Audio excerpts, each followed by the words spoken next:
that now I would like to take you on that journey just for a little while to witness what is happening in the life of Al-Barzakh right now. As we are living now, things in the Barzakh that are occurring. One day, the Prophet ﷺ, he himself saw a dream.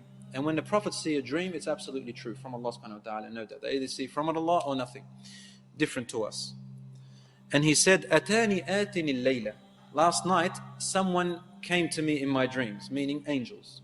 They came to me too. And they took me into the skies, into the life of the Barzakh, into another world of the dead, the world of the dead. He said, we reached a place. I saw before me a man who was lying down on the floor, on his back. And there was another man, a big man holding a huge stone. He would come up to this man lying on the floor and he'd throw the stone onto his head. And it'd crush his head. And the stone would roll away. The man would go to pick up the stone, and by the time he comes back to the person on the ground, his head has been restored. And he'd crush it again. The stone would roll away.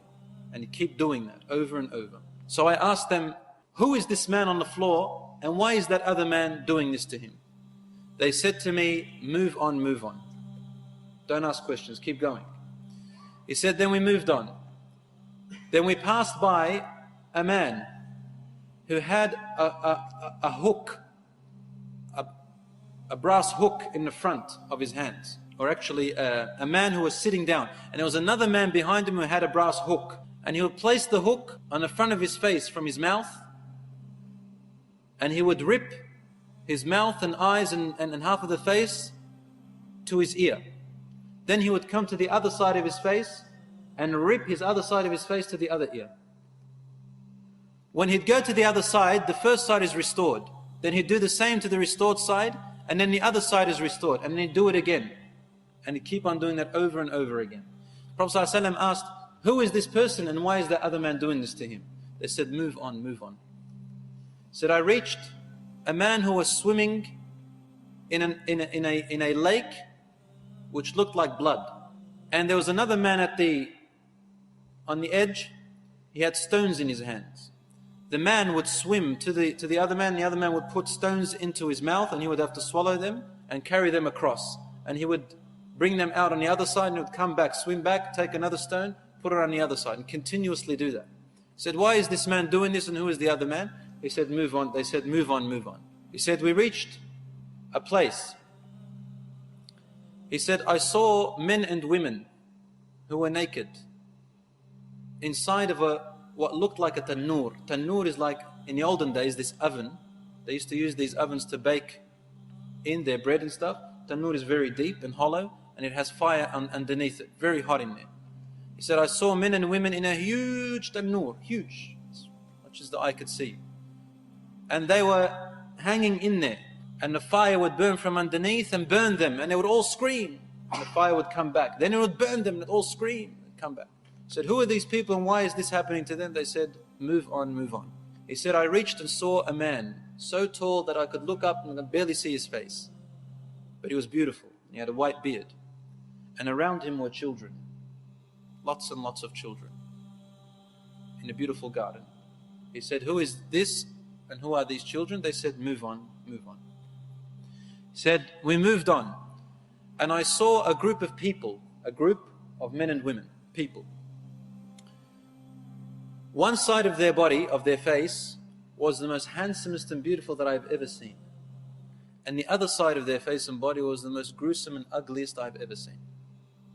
Then they'd walk to a river and they'd bathe in it, and then the side that was ugly was restored to be as beautiful as the other side. And so they were completely beautiful as I've ever seen.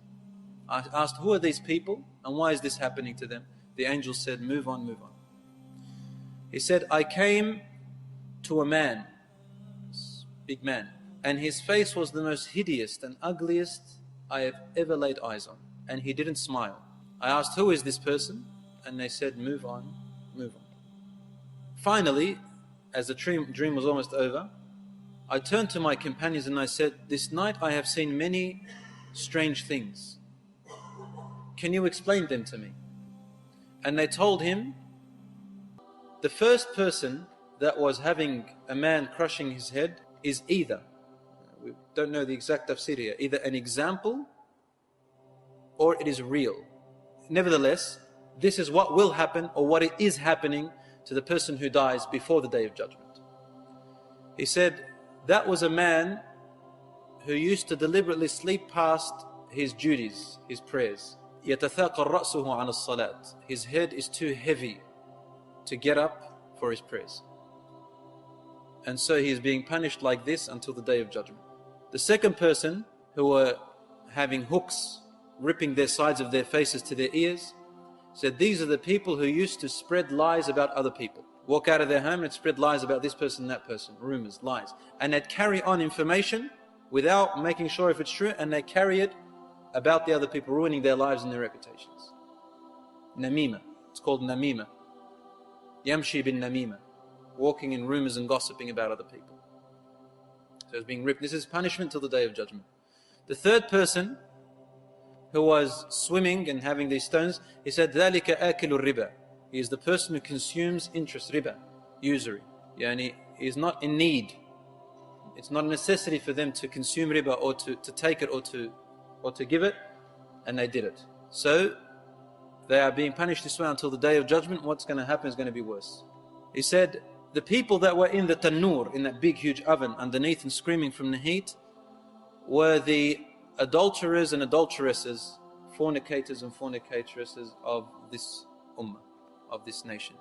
As for the people who had one side beautiful and the other side ugly, and they would wash from the river and they would be restored, he said these are the people whose good deeds are equal with their bad deeds. They burn a little bit, or these are the people whose good deeds weren't enough, to make them enter Jannah.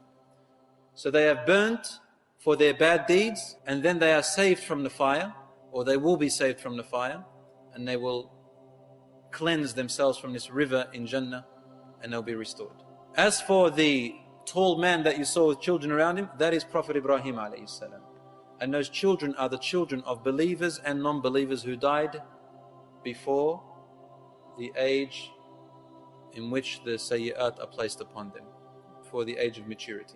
As for the man who you saw was hideous and didn't smile, then this is Malik, the angel guardian of the fire, of hellfire. مَبْتَسَمَ مُنْذَ خُلِقَتِ النَّارِ. He has never smiled since the day the hellfire was created by Allah subhanahu wa ta'ala. He is the guardian who makes sure the people of hellfire are being tortured for their choice of going against Allah and refusing His message. But these are examples of the things that are happening or will happen in the life of the barzakh. We ask Allah subhanahu wa ta'ala to save us from those punishments. Ameen ya Rabbal Alameen.